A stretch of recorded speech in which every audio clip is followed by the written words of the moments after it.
from grade 5 and Miss Adha Singh Thakur from grade 3 to the school by bagging gold medals in national handwriting competition.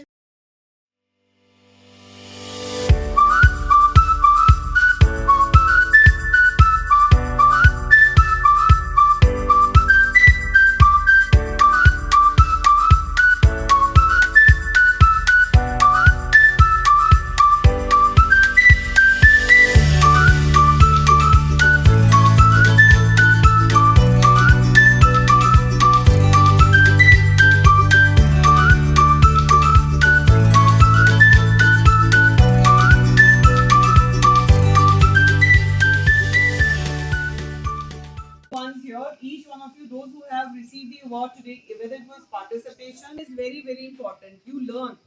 It is a learning process. Life is all about learning. Okay, these are small little steps where you have entered this is the beginning of your life. So if you are open to, if you are exposed to different kind of platforms, it can be like this is creative platform. The children have done really well.